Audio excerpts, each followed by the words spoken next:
Sveiki, esu Vytautas iš Telšių. Statau savo namą savo rankom. Galima sakyti viens pats. O konsultuojas, jeigu iškyla klausimų, iškart su medžio idėjom, su Eugeniju. Labai padeda, esu patrionas. Tai va,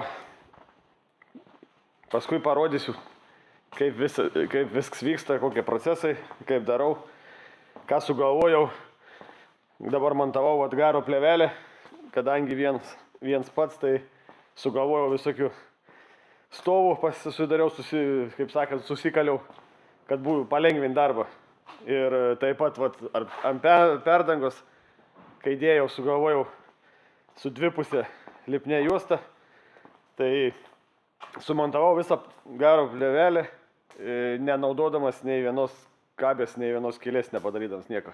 Viskas ant lipnios juostas. Nu ir ant šreka. Tai tiek. Sveiki.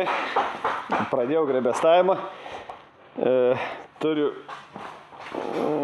lentas tašai, kuriais grebestuoju, tai parodysiu.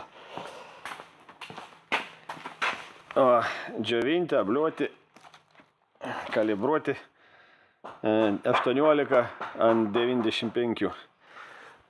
Parodysiu, kad nebūtų šiukšlių. Sugalvojau sujungimą. Nupirkau profilį metalinį.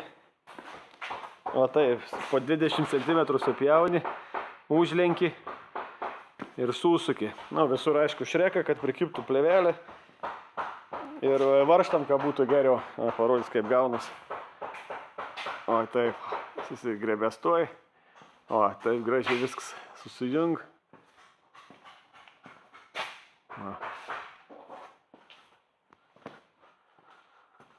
Labai patogu, jokių šiukšlių.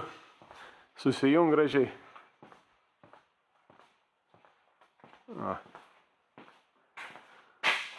Visą plėvelę priekiem, besitėm normaliai, gražiai.